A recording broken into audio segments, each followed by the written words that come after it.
Welcome back, misfits, underdogs, and little lunatics, to Christmas Ghost Stories. And we're going into story number 4, which is the snow globe. All right, get adjusted. Here we go. I was late getting away that year. I ran into Professor O. Flowen in the echoey, empty central rooms of the Irish and Celtic Studies Department of Trinity College. James, he said, I thought you'd be home by now. O'Flynn was a tall man with a long face and big nose with black hair gone mostly gray. I was lucky enough to have him as supervisor to my PhD on Irish monastic settlements on the Cumbrian coast. I grinned, just finishing the chapter about Beckermet. My enthusiasm spilled over. I think it's definite that the two surviving churches represent related but separate male and female monastic settlements, with St. John's being the male and St. Bridget's female.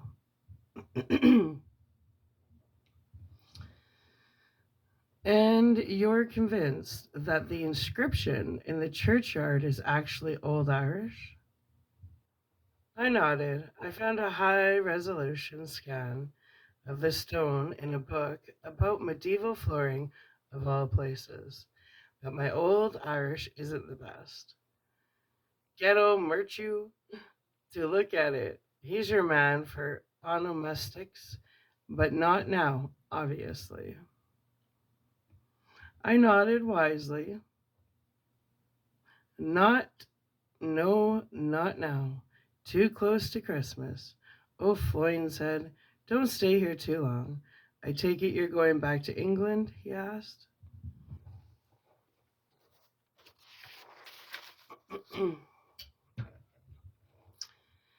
Just my mom left there, but my sister will be back from Manchester too.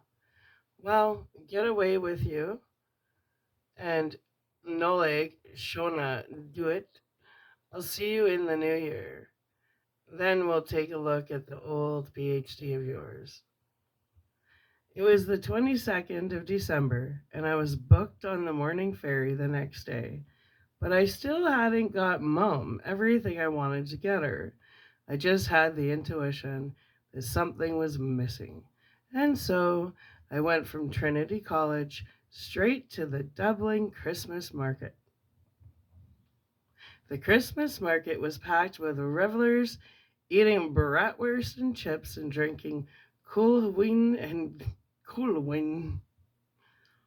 and Guinness, sitting around at wooden tables wrapped up in scarves and hats against the biting easterly wind, and laughing among a newly grown forest of fir trees. There were stalls selling toffee and fudge and paella and wooden reindeers, with Romanians, Poles, Irishmen, and Welshmen all trying to sell you things you didn't need, that nobody needed, but bought anyway because they sparkled and were brightly painted and reminded you why you loved Christmas. With its lights and tinsel and laughing strangers. Nothing much caught my eye for Mum until I saw a stall laden with antiques, a bunch of weird things all flung together. Japanese swords, Chinese and Dutch porcelain, two gilt Belgium Christs with Mary, a coronation plate for George V, or I don't know, is that the fifth? George V. Some antique marbles, a framed proclamation of the Irish Republic in Gaelic, and a snow globe. It was the snow globe that made me stop, the way the lights fell on it. And a kid had just shaken it up and walked off. So the cloud of tiny white snowflakes was still settling on a village scene of houses and trees and a little church. I picked it up. The glass ball and liquid inside made it heavy. How much is this? I asked.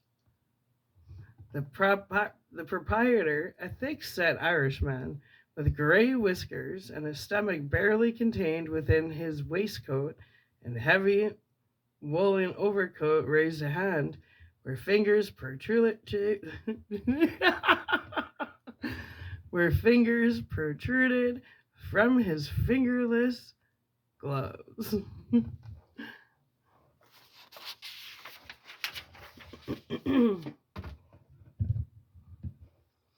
That'll be 30 euros.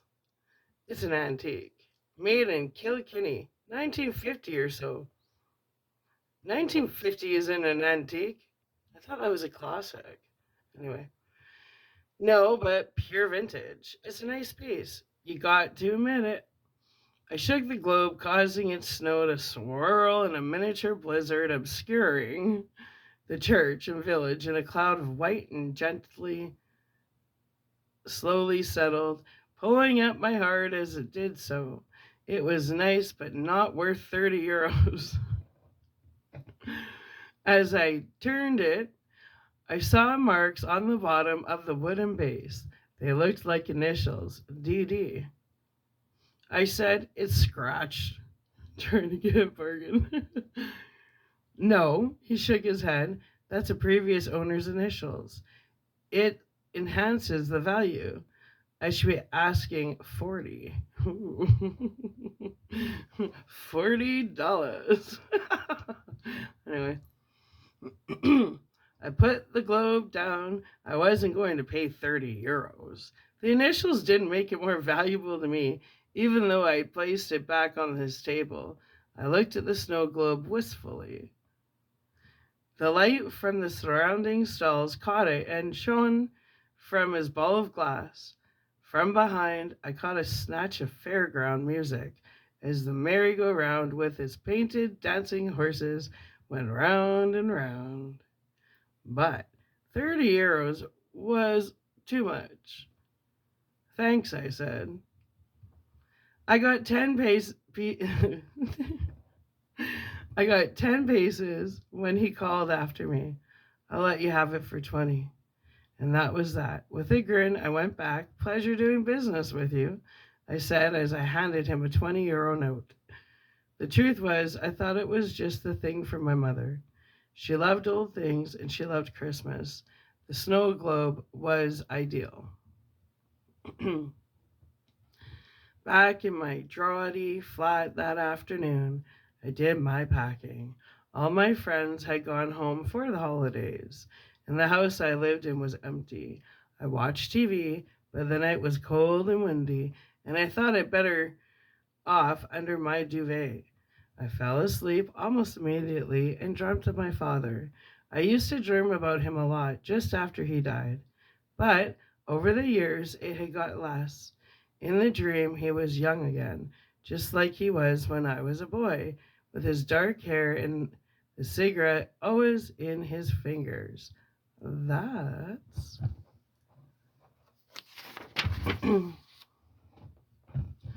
what had killed him. That and all the fried breakfasts. Typical Irishman. It wasn't a bad dream. We were talking about fishing, but I woke into the darkness. I felt strangely emotional. I still missed him. The house was quiet inside, but outside the east wind roared from over the Irish Sea. The roof shook and creaked, and the windows moaned as the air got in, cold drafts blowing under the door and then stopping only when the wind shifted, just to start again moments later when it shifted back. And then, In the middle of that dark night, there was light, golden, sparkling light, projected in a wandering circle, spinning around the ceilings and walls. I sat up. I left the snow globe on the table by the door, and it was from this that the light came. Staring, I saw the snow dance within the globe as if someone had shaken it. There must be a light bulb in it. Maybe the wind had rocked the table and set it off. But it was lovely.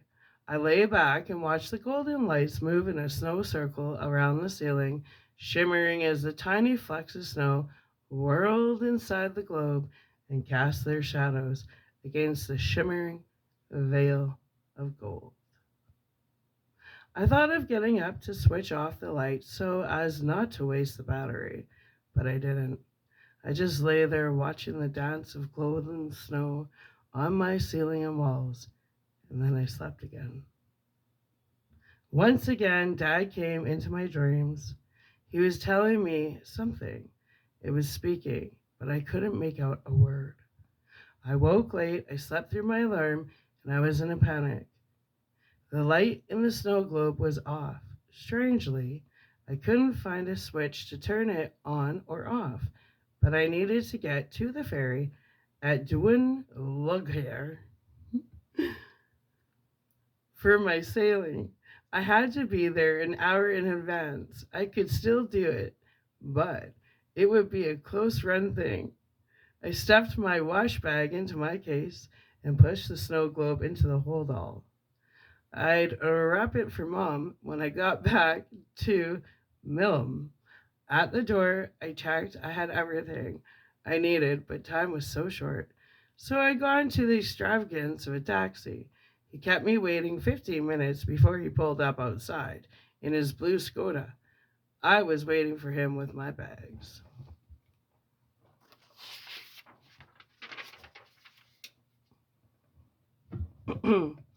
James Dempsey, he said.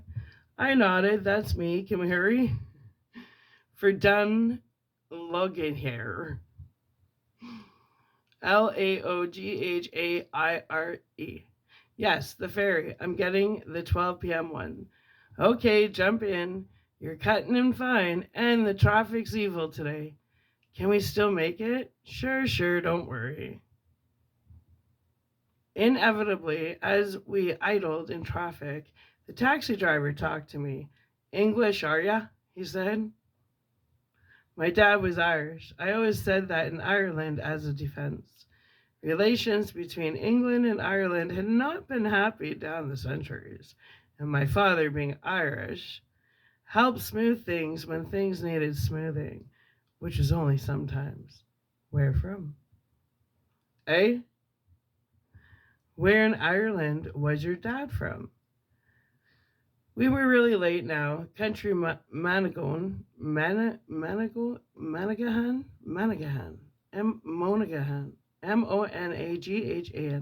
I said. But he worked in Dublin at the prison. Prison warden? Yes, I wish he'd just drive. Then there was a movement in the traffic queue. Thank God. He kept quiet as we drove closer to the ferry port before stopping at lights. As we waited, minute after minute ticking by, he said, "What you doing here?" "I'm a student at Trinity, doing a PhD. You came to Ireland, though, because of your dad." "Something like that. We just needed to get moving. You should claim your Irish passport before the Brexit," was his next piece of advice. The traffic was really heavy with all the Christmas shoppers, and people had taken their cars rather than walk anywhere because of the rain. "Terrible weather last night," he said. I remember the roaring wind. Yes, it was wild. I looked at my watch.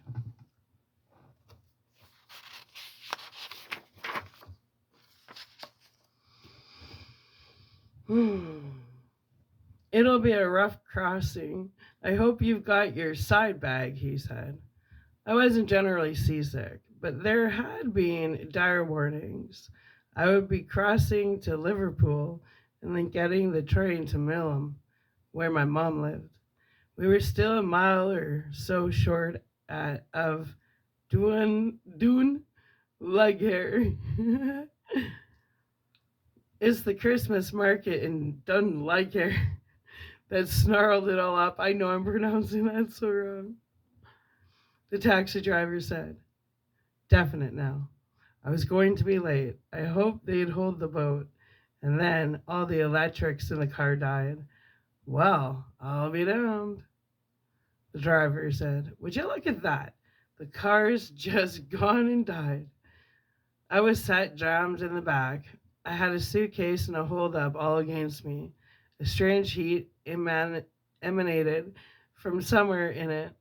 I touched the bag and felt the glossy bulge of the snow globe through the fabric. It was glowing hot, and I could see the light through the material of the bag. The driver got out. "I'm going to have to call the The driver got out. "I'm going to have to call the breakdown," he said. "I don't understand it. I'll miss my ferry." "I'm really sorry, mate. There's nothing I can do. I've never had this happen before, but it won't go." At least he had the grace not to charge me. I jumped out of the taxi. I had my case and hold all and mile to go. I was wheezing and out of breath when I got to the ferry port, and I still missed the ferry. It sailed without me. What was worse was that the next ones were cancelled because of the weather. I thought about going back to my flat in Dublin, but then I'd have to come back the next day and risk missing the boat again. I sighed and found somewhere to sit. I had some chips and beans to pass the time and a couple of pints of Guinness, and fell asleep on an uncomfortable plastic chair in the ferry port lounge.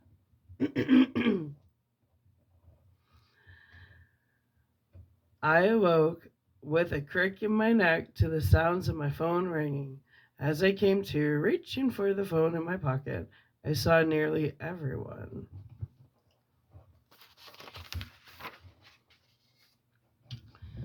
In the ferry terminal hall was standing up staring at the TV screens that showed the 24-hour news broadcast. Some of the people in the waiting room had their hands to their faces. Others were weeping openly. The news showed footage of dark, stormy seas and lights. It was hard to make out what was happening, but someone was ringing me. I answered my phone. "Are you all right?" At first, I was so numbed with sleep that I didn't understand. I said, "Mom?" "Yes, James, me. I've been so worried. Where are you?" "I'm in the ferry terminal at Dunloghair. I missed my boat. I forgot to text."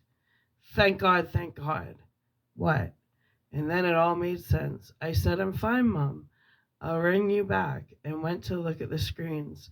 The ferry boat, the Oisin, was sinking.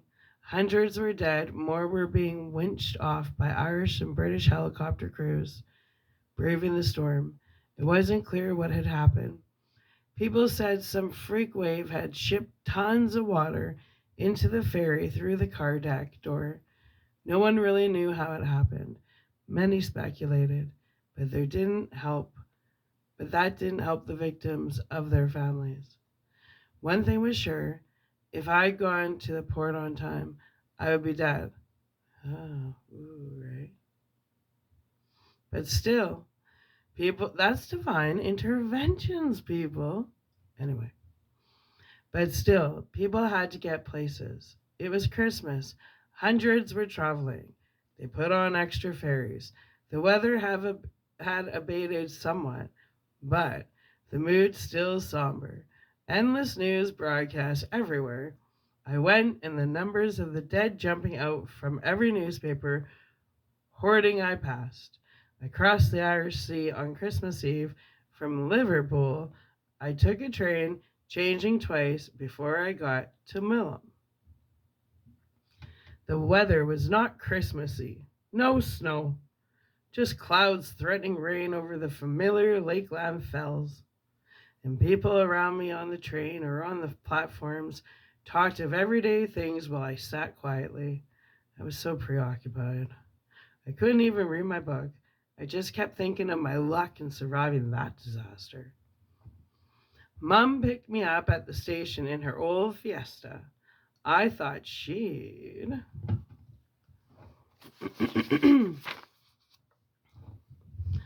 never let me go. She hugged me so tight. My sister Aisling was there too. She kissed me and hugged me. They were both crying. I'm fine, I'm fine. I said, stop crying. Christmas Eve, finally home.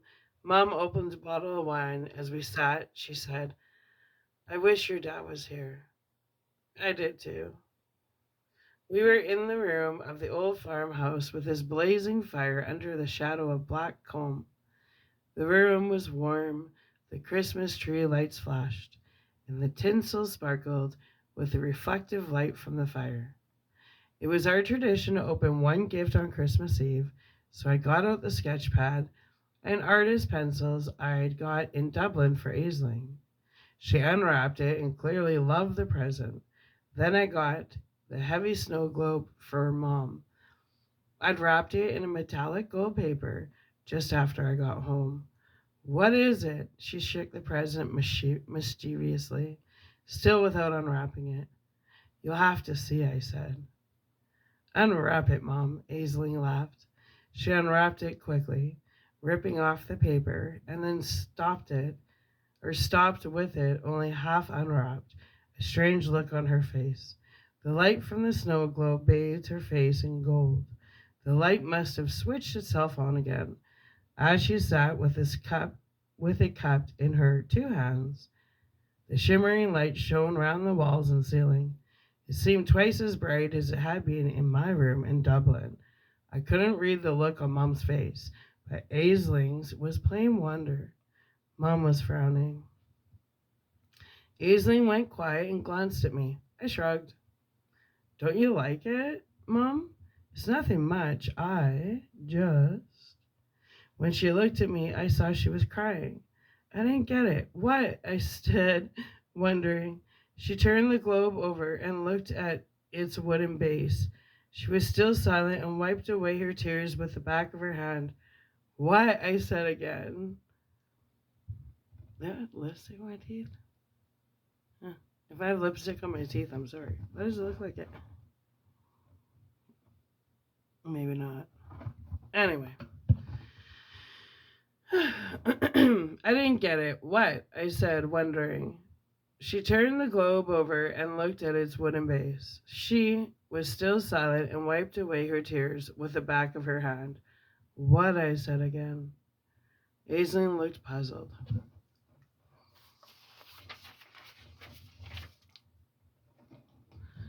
Mum tried to clear her throat to speak but couldn't.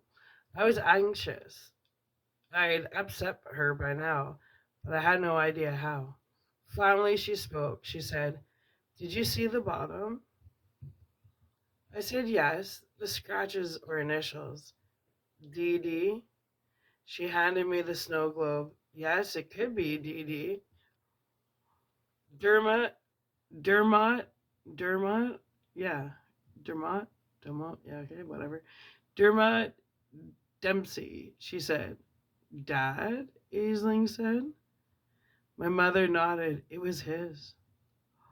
That's cool.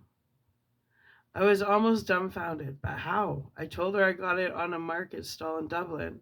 She said it was Dad's as a little boy in Ireland. She thought it had gone with his mother's things when they cleared the house in Monaghan. She had no idea where it went, but it had ended up on a stall in Dublin, and I'd picked it up for her. Later, my sister Aisling came to stand by me in the kitchen as I microwaved some Marks and Spencer's sausage rolls. Weird coincidence, eh? She said, wine in hand. I felt strange. I remembered the taxi breaking down. I remembered the light in my room in Dublin that woke me up, so I overslept. Dermot Dempsey, my dad, looking after me still. That was a cool story. I like that. All right. My little misfits, underdogs, and little lunatics. I'm going to upload this, and then we're coming back with story number 5, the Patreon Saint of Slaves. All right. Love ya. I'll be back.